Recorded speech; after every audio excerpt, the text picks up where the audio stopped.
Cricket के हवाले से आप देखें, कश्मीर के अंदर अटैक हुआ है तो बहुत सारे जो क्रिकेटर्स हैं उन्होंने भी इसको कंडेम किया है। कई क्रिकेटर्स ने कंडेम किया है, जैसे कि विराट कोहली, रोहित शर्मा, सुरेश रैना, सब कंडेम करते हैं और कहते हैं कि यार ये बहुत बुरा हुआ ये वाकया। तो मोहम्मद हफीज ने कहा जी बड़ा दिल दुखा है इस चीज वाकये पर। टेररिज्म ने क्रिकेट को मुतासर किया। मैं समझता हूँ कि ज्यादा क्रिकेटर्स को सामने आना चाहिए और उन क्रिकेटर्स को एक इन्वायरमेंट बिल्ड करना चाहिए। पाकिस्तानी क्रिकेटर्स को सामने आना चाहिए। आज अगर दहशतगर्दी ना हो इस खित्ते के अंदर तो भारत और पाकिस्तान मिलकर क्रिकेट खेल रहे हो। इस तरह के तमाम वाकयात को कंडेम करना चाहिए। क्रिकेट फैंस कहते हैं काश बाबर और विराट एक टीम में खेल रहे हो, बुमराह और आमिर एक टीम में खेल रहे हो, शाहीन एक टीम में, सारे खेल रहे हो। क्रिकेट पे लोग एंजॉय करते हैं, फिर जी दोनों कंट्रीज के रिलेशंस और अच्छे होते हैं। शोबिज के लोग एंड क्रिकेट के लोग, ये दोनों सोसाइटीज को कनेक्ट करते हैं। पिछले 10 साल में इंडिया और पाकिस्तान के क्रिकेटर्स में बहुत ज्यादा फासला आ चुका है। पहले होता था पाकिस्तानी एक्टर्स अक्सर जाके इंडियन मूवीज में काम किया करते थे। यार उसकी वजह है ना कि वो कहते हैं अब हमने आपके साथ काम नहीं करना। पाकिस्तान के अंदर साइलेंस। मोहम्मद वसीम अकरम को बोलना चाहिए, वकार यूनुस को बोलना चाहिए, शोएब अख्तर को बोलना चाहिए। They should stand with the victims, not with the perpetrators. जी हेलो दोस्तों, मैं हूं कमर सीमा। उम्मीद है आप लोग ठीक होंगे। दोस्तों मैं और अमीर हुसैन आज बैठे हैं और इस टॉपिक पे बात करने लगे हैं कि दहशतगर्दी जो है ये मुतासर करती है तमाम तबक़ाए ज़िंदगी जो होते हैं उसके। स्पोर्ट्स भी एक वो है जिसमें ज़ाहिर बात है वो मुतासर होती है। और क्रिकेट के हवाले से आप देखें तो ये जब कश्मीर के अंदर अटैक हुआ तो बहुत सारे जो क्रिकेटर्स हैं उन्होंने भी इसको कंडेम किया है।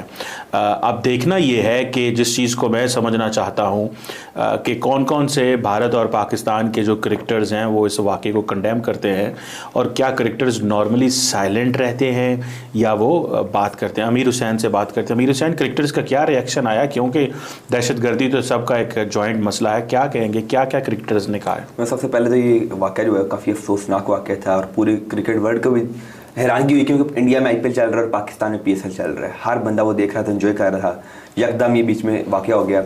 और कई क्रिकेटर्स ने कंडेम किया है, जैसे कि विराट कोहली, रोहित शर्मा, सुरेश रैना, सब कंडेम करते हैं और कहते हैं कि यार ये बहुत बुरा हुआ ये वाक़या। और पाकिस्तान से देखा जाए तो मोहम्मद हफीज़ ने कहा जी बड़ा दिल दुखा है इस चीज़ वाक़ये पर और मैं कंडेम करता हूँ कि ये जो टेररिज्म हुआ है पहलगाम में। जी मैं सब देखें, ये टेररिज्म जो है एक तो कंट्रीज़ के बीच में भी डिफरेंस होता है और जो है दुश्मनी बढ़ती है, साथ ही साथ ये क्रिकेट को बहुत अफेक्ट करता है। जैसे कि इंडिया ने पाकिस्तान से जो क्रिकेट खेलना बंद की हुई है, वही वो पुरानी बात के मुंबई अटैक, वो टेररिज्म मुंबई एंड देन असल में वो कहते तो ये है ना, लगाया गया है। नहीं देखिए वो कहते ये हैं कि जो कराची उधर लाहौर के अंदर श्रीलंकन टीम पे हमला हुआ था तो हमें खतरा है कि हमारे ऊपर हमला हो सकता है, हो जाएगा। वो इस तरह की बात करते हैं। दूसरी जो आप बात कर रहे हैं कि मुंबई अटैक की वजह से वो ये कह रहे हैं, तो टेररिज्म ने तो क्रिकेट को मुतासर किया। टेररिज्म ने क्रिकेट को मुतासर किया। मैं समझता हूँ कि ज्यादा क्रिकेटर्स को सामने आना चाहिए और उन क्रिकेटर्स को एक इन्वायरमेंट बिल्ड करना चाहिए। पाकिस्तानी क्रिकेटर्स को सामने आना चाहिए। लेकिन क्योंकि जो इस वक्त टीम का हिस्सा होते हैं वो तो कोई कमेंट नहीं कर सकते, ना भारतीय शायद ना पाकिस्तानी किसी भारतीय सर्विंग प्लेयर ने इस दफ़ा कोई कमेंट देखा, आपने नहीं देखा होगा क्योंकि वो अभी खेल रहे हैं, उनकी पोजीशन एक और होती है। लेकिन कंडेम तो सारे ही करते हैं, इसलिए पाकिस्तानी जो प्लेयर्स हैं उनको भी कंडेम करना चाहिए। हफीज़ के अलावा जो जितने भी लोग हैं उनको इस पर कंडेम करना चाहिए। देखिए अमीर हुसैन, देखिए ये क्रिकेट ने तो हालात जो दहशतगर्दी तो हालात ख़राब किए हैं। आज अगर दहशतगर्दी ना हो इस खित्ते के अंदर तो भारत और पाकिस्तान मिलकर क्रिकेट खेल रहे हो। ऐसे ही बिल्कुल आप नहीं कहेंगे इसको। आज हमारा वहाँ जाना आसान होता, उनका पाकिस्तान आना आसान होता। तो ये एक चीज़ जो है मैं समझता हूँ कि इसके ऊपर क्रिकेटर्स को भी कंसेंसस बिल्ड करना चाहिए, उनको भी आपस में एक दूसरे के साथ जो है वो इंगेज करना चाहिए। The more cricketers engage, the more they talk, the more they express their sentiments. और भारत के अंदर ख़ास तौर पे ये जो कश्मीर में वाक़या हुआ, जिस तरह पाकिस्तान के अंदर वाक़यात होते रहते हैं, मैं समझता हूँ कि तमाम प्लेयर्स को, भारत की साइड से और पाकिस्तान की साइड से, इस तरह के तमाम वाक़यात को कंडेम करना चाहिए। जब मोहम्मद हफीज़ पाकिस्तानी कह रहे हैं तो जब पाकिस्तान में दहशतगर्दी का वाक़या हो तो इंडियन प्लेयर्स को भी उसको कंडेम करना चाहिए। तो मैं समझता हूँ कि ये एक ऐसी चीज़ है कि जिसकी वजह से आप देखें ना, आप इकोनॉमी की अक्सर बात करते हैं, IPL कितना बड़ा है। आज पाकिस्तानी प्लेयर्स होते तो क्या होता वहाँ पे, ज़रा करें ना कमेंट इस पे कि अगर पाकिस्तानी प्लेयर्स IPL में होते तो क्यों नहीं है? दहशतगर्दी की वजह से नहीं है ना। तो आईपीएल में होते तो स्पोर्ट्स हमेशा कंट्रीज के दरमियान प्यार कायम करती हैं, मोहब्बत कायम होती है, और अगर पाकिस्तान उधर खेल रहा होता और आईपीएल में ज़्यादा लोग एंजॉय करते। और कई लोग जो हैं, कई क्रिकेट फैंस कहते हैं काश बाबर और विराट एक टीम में खेल रहे हों, बुमराह और आमिर एक टीम में खेल रहे हों, शाहीन एक टीम में सारे खेल रहे हों। क्रिकेट पे लोग एंजॉय करते हैं, फिर जी दोनों कंट्रीज के रिलेशन और अच्छे होते हैं, लोग एक दूसरे से मिलते, आपका उधर जाना आसान होता, आपके लिए वीज़ाज बैन ना होते, जैसे कि 2023 में के वर्ल्ड कप में किए गए पाकिस्तान के लिए। तो वीज़ाज भी हमारे लिए भी खुले होते, वो हम इंडियंस इधर आते जब चैंपियंस ट्रॉफी में, तो काफ़ी जो है टेररिज्म जो अफेक्ट करता है। और आईपीएल में अगर होता पाकिस्तानी प्लेयर्स, तो आईपीएल की और ब्रांड वैल्यू बढ़ती और लोग ज़्यादा एंजॉय करते। और अगर इंडियंस पाकिस्तान पीएसएल में तो ब्रांड वैल्यू उठ जाए। मैं कहता हूँ कितनी ब्रांड वैल्यू बन सकती थी, ये तो 500 अरब 2 अरब डॉलर पे जा सकती थी, 3-4 अरब डॉलर पे जा सकती थी। देखिए इंडियंस, बाकी भी तो इंडियंस खेलते हैं ना ब्रांड्स जाके। कौन कौन से ब्रांड्स को खेलते हैं भला? इंडियन सिर्फ आईपीएल खेलते हैं। अच्छा, दरअसल उनके अपने ब्रांड की वर्थ इतनी ज्यादा है, उनको तो कहा गया है कि आप इधर ही रहें ताकि इधर ही फायदा हो। बाकी ब्रांड्स पे देखें, उन्होंने अपने आप को इस काबिल कर लिया कि दुनिया को आना पड़ रहा है, दुनिया को आना पड़ रहा है। वो कह रहे हैं जनाब आप आए तो तब हम आपके साथ जो है वो खेलेंगे। सो मैं समझता हूँ कि इसमें ये क्रिकेटर जो है, शोबिस के लोग एंड क्रिकेट के लोग, ये दोनों सोसाइटीज़ को कनेक्ट करते हैं।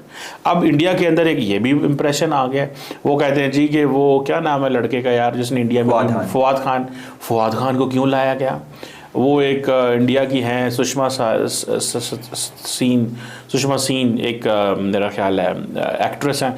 उन्होंने जब कमेंट किया कि जी जो कलाकार होते हैं या जो खिलाड़ी होते हैं वो एक दूसरे को जोड़ते हैं, ठीक है, तो वो कमेंट अब किया जा रहा है जी क्यों ये बात करती हैं, वो क्यों ये बात करती हैं, वो क्यों ये कहती हैं कि जनाब ये चीज़ वो इस तरह। सो मुझे ऐसे लगता है, व्हाट आई अंडरस्टैंड, जो चीज़ मैंने इसके सारी सीखी और समझी है कि कलाकार हों, एक्टर हों, स्पोर्ट्समैन हों, they really want to work together. जो पिछले 10 साल में इंडिया और पाकिस्तान के एक्टर्स में, क्रिकेटर्स में बहुत ज़्यादा फासला आ चुका है। पहले होता था पाकिस्तानी एक्टर्स अक्सर जाके इंडियन मूवीज़ में काम किया करते थे। यार उसकी वजह है ना कि वो कहते हैं अब हमने आपके साथ काम नहीं करना, क्योंकि जी वो हुकूमतें जो हैं उनको टफ टाइम देती हैं। हुकूमत कहती है ख़बरदार पाकिस्तानी यहाँ पे आए, आइसोलेट करें। आप देखें ना, इंडियंस क्यों नहीं बाहर जाके खेलते कि किसी और की ब्रांड वैल्यू ना बढ़े। अगर वो पाकिस्तान में आएंगे तो पाकिस्तान की ब्रांड वैल्यू बढ़ेगी, अगर वो प्लेयर आएंगे तो उनकी ब्रांड वैल्यू जो है वो बढ़ेगी। सो मुझे ऐसे लगता है कि ये जो ब्रांड वैल्यू है, ये जैसे कहते हैं ना, this is something very very important. और इस सारी सिचुएशन के अंदर अगर societal linkages, business, trade, economy, आपका जिसे कहते हैं स्पोर्ट्स, आपके खिलाड़ी, ये अगर आपस में जुड़े हों तो कभी भी इस तरह के वाक़यात भी ना हों और ये लोग दोनों मुल्कों को इकट्ठा करें। लेकिन हमने क्या किया है कि हमने दोनों मुल्कों ने की सिचुएशन इस तरह की पैदा हो गई है अमीर हुसैन, कि ये जो स्पोर्ट्स के लोग हैं, बिज़नेस के लोग हैं, ये जो बॉलीवुड के लोग हैं, ये सारे के सारे they are on the side of, जैसे आप कह लें कि वो देख रहे हैं, हुकूमतों का मुंह देख रहे हैं, हुकूमतों के मुंह देख रहे हैं। सो मुझे ऐसा लगता है कि दिस इज समथिंग इंटरेस्टिंग कि इनको they need to play a role play होना चाहिए। क्या होना चाहिए? रोल प्ले होना चाहिए जी, रोल प्ले होना चाहिए और रोल प्ले करना चाहिए हुकूमतों को। अब भारत की हुकूमत गुस्से में है, वो कहते हैं जी नहीं हमने खेलना, जाओ भाग जाओ आप।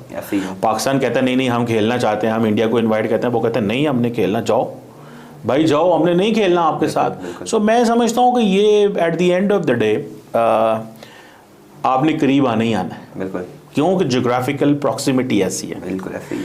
अमीर हुसैन आप देखें ना, मुझे ये बताएं जो ज़ुबान मैं बोल रहा हूँ, बिल्कुल, क्या ये इंडिया के अंदर समझ आती है कि नहीं आती? आती है, बिल्कुल। जो नरेंद्र मोदी साहब ज़ुबान बोलते हैं, क्या मैं वो समझता हूँ कि नहीं समझता? दो अलहदा मुल्क, अलहदा आइडेंटिटीज़, अलहदा सिलसिले, सारा कुछ, लेकिन हम ज़ुबान समझते हैं। एक भाई मैं तो नहीं समझता ना गाना की ज़ुबान, मैं तो नहीं साउथ अफ्रीका की जुबान समझता, कि समझता हूँ, बिल्कुल नहीं समझता, तो मेरा उनसे कोई लेना देना नहीं है, ठीक है। मुझे तो नहीं पता चाइना में क्या हो रहा है, मुझे तो पता इंडिया में क्या हो रहा है। मैं तो इंडिया के 50 जगहों के नाम बता सकता हूँ, इंडियंस जो हैं वो 50 पाकिस्तानी जगहों के नाम बता सकते हैं। तो ये कनेक्शन नेचुरल है, इन नेचुरल कनेक्शंस को तोड़ना नहीं चाहिए। और ये आज मैं समझता हूँ कि ये जो क्रिकेटर्स हैं, तमाम खिलाड़ियों को, एवरीवन शुड कम आउट। अगर इंडिया के अंदर कोई वाकया हुआ है तो तमाम खिलाड़ियों को और बॉलीवुड एक्ट्रेसेस को बाहर निकलना चाहिए। और अगर पाकिस्तान के अंदर हो तो इंडियंस भी बाहर निकलें। बिल्कुल ऐसे ही है। जब पाकिस्तान के अंदर दहशतगर्दी के वाकयात हों तो इंडियंस भी बाहर निकलें। वो ये समझते हैं कि ये अगर हम ना निकले तो फिर एक और चीज़ जो है वो होगी। सो मुझे this is what I find, this is what I see. Cheema साहब, अगर मोहम्मद हफीज़ का भी ये आ गया ट्वीट कंडेम करने का, तो यकीनन फिर बाकी जो क्रिकेटर्स हमारे सीनियर वो भी कंडेम करेंगे। सो मैं समझता हूँ कि जो मोहम्मद हफीज़ है उन्होंने बड़ा बोल्ड स्टेप लिया है, कंडेम किया है टेररिस्ट इंसिडेंट को, और यही वजह है कि इंडियन मीडिया उसको कवर कर रहा है। ऐसे लोगों को सामने आना चाहिए, इंडिया की तरफ से भी ऐसे लोगों को सामने आना चाहिए। जब पाकिस्तान के अंदर जाफर एक्सप्रेस होती है, आप देखते हैं कि बलोच मिलिटेंट ऑर्गेनाइजेशंस, देखें हम आपस में जुड़े हुए हैं, हमें नफ़रत को कम करने की ज़रूरत है, मोहब्बत को बढ़ाने की ज़रूरत है। आप एक यंग बंदे हैं, स्कूल पढ़ते हैं, कॉलेज पढ़ती हैं, यूनिवर्सिटी पढ़ते हैं, बिजनेस करते हैं, नौकरी करते हैं। जब आप इस एज में, अगर छोटी उम्र में 12-14 साल की उम्र से लेके 25-30 साल तक उम्र तक आपने देखना ही सारा टाइम लड़ाई झगड़े दोनों मुल्कों के बीच में, तो आपका तो दिमाग बन जाएगा कि ऐसे ही रहेंगे। सो वो लोग जो नफरत फैला रहे हैं, बिल्कुल वो लोग जो नफरत फैला रहे हैं, वो लोग जो लोगों को नज़दीक नहीं आने दे रहे, हमें उनको आइडेंटिफाई करना चाहिए। वो भले भारत में हो, भले वो पाकिस्तान में हो, हमें उनको आइडेंटिफाई करना है जो नज़दीक नहीं आने दे रहे, जो नज़दीक नहीं आने दे रहे हमें एक दूसरे के करीब। मैं समझता हूँ ये हमें करने की ज़रूरत है और हमें करना चाहिए। अगर हम ये करेंगे, अगर हम इसको अगर आइडेंटिफाई करने में कामयाब हो जाते हैं, हम अपना रोल प्ले करने में कामयाब हो जाते हैं, तो मैं समझता हूँ कि दैट विल बी, ये एक बड़ी होगी। इकट्ठा करना मुश्किल काम है, दूर तो 1 मिनट में किया जा सकता है। सो मोहम्मद हफीज़ की ने बड़ा बोल्ड स्टेप लिया है। मोहम्मद हफीज़ को जो है हमारी तरफ से शाबाश। और इंडियन प्लेयर्स जो हैं, जारी बात है वो तो सारे जो रिटायर हैं अब नहीं खेल रहे, बाकी प्लेयर्स भी कंडेम कर रहे हैं जो इस वक्त हुकूमत जो खेल रहे हैं, इस वक्त खेल रहे हैं। हाँ चले, वो तो ठीक है, ठीक है। आई डिडंट नो, मैं समझा कि शायद, क्योंकि अमूमन ये होता है कि जब आप खेल के अंदर होते हैं तो आपके ऊपर डिसिप्लिन होता है कि आपने सोशल पॉलिटिकल या इन इश्यूज़ की ऊपर बात नहीं करनी होती। तो बहरहाल मुझे ये लगता है कि पाकिस्तान के अंदर मज़ीद इस चीज़ के अंदर पाकिस्तान के खिलाड़ियों को भी सामने आना चाहिए, कंडेम करना चाहिए दहशतगर्दी। और हम एक्सपेक्ट करते हैं भारतीय बिल्कुल खिलाड़ियों की तरफ से भी कि वो भी कंडेम करें, क्योंकि पाकिस्तान भी मुतासर है। भारत आज मुतासर है तो पाकिस्तान भी इससे मुतासर हो रहा है, दोनों मुल्क मुतासर हैं। तो जब मुतासरीन साथ मिल जाएंगे तो दहशतगर्द कमज़ोर होंगे। और अगर हम आपस में एक दूसरे को बुरा भला कहते रहेंगे, ये कहते रहेंगे कि तुम भी गलत हो, वो तुम कहोगे मैं गलत हूँ, मैं कहूँगा तुम कहोगे, तो ये ब्लेम गेम है, टारगेट करने से कोई फायदा नहीं है, अनएंडिंग गेम है। ये एक अनएंडिंग गेम है। ये गेम ख़त्म नहीं हो सकती। ये गेम इसी तरह चलेगी अगर हमने ब्लेम गेम में चलते रहे। लेकिन अगर हम रास्ता ढूंढ पाए, अगर हम मुस्तकबिल ढूंढ पाए, अगर हमने ये तय कर लिया कि हमें आगे की तरफ जाना है या मंजिल ढूंढनी है, तो मंजिल बड़ी आसान है, मंजिल बड़ी आसान है। और ये इसीलिए मोहम्मद हफीज़ ने जो लीड ली है, इट मस्ट बी अप्रिशिएटेड। इसको अप्रिशिएट किया जाना चाहिए, इसको इस एंगल से देखा जाना चाहिए। मैं समझता हूँ this is something good. Thank you very much viewers. Cricket के हवाले से क्रिकेटर्स जो हैं वो बोल रहे थे, उनकी तरफ से कमेंट्स आ रहे थे। हमने सोचा कि मोहम्मद हफीज़ के इस अमल को अप्रिशिएट करना चाहिए। और हम ये भी एक्सपेक्ट करते हैं कि जिस तरह पाकिस्तान के अंदर बहुत सारे दहशतगर्दी के वाक़यात होते हैं, यहाँ पे लोगों की जानें जाती हैं, तो भारतीय खिलाड़ी मोहम्मद हफीज़ की तरह वो भी सामने आएँ और वो भी आए, दहशतगर्दों के ख़िलाफ़ बात करें, आए मुतासरीन के हक़ में बात करें। आज जो इंडिया के अंदर जो कश्मीर में जो मुतासरीन हैं, आए उनके बारे में बात करें, उनकी फैमिलीज़ को सहारा दें, उनको सपोर्ट करें, उनको बताएं कि आपके साथ जुल्म हुआ है। और हम जालिम के साथ नहीं, हम मजलूम के साथ हैं। इसी तरह इंडियन जो टॉप नॉच जो बॉलीवुड हो या स्पोर्ट्स के लोग हों, उनको पाकिस्तान के उन मजलूमों के साथ खड़ा होना चाहिए जिनके साथ जुल्म होता है, ना कि समटाइम्स देखें साइलेंस भी जो है ना ये भी अच्छी नहीं है। आपको अपनी साइलेंस तोड़नी चाहिए, जिस तरह मोहम्मद हफीज़ ने अपनी साइलेंस तोड़ी, इस तरह बाकियों को भी पाकिस्तान के अंदर साइलेंस, मोहम्मद वसीम अकरम को बोलना चाहिए, वकार यूनुस को बोलना चाहिए, शोएब अख्तर को बोलना चाहिए। They should stand with the victims, not with the perpetrators. Because अगर आप परपेट्रेटर के साथ खड़े हैं और अगर आप नहीं भी खड़े हैं and you are silent, silence also has a language, और हो सकता है वो जो साइलेंस है वो सपोर्ट कर रही हो परपेट्रेटर को। ये मेरा पैगाम है, मेरा और अमीर हुसैन का। Thank you very much for watching. Thank you अमीर हुसैन।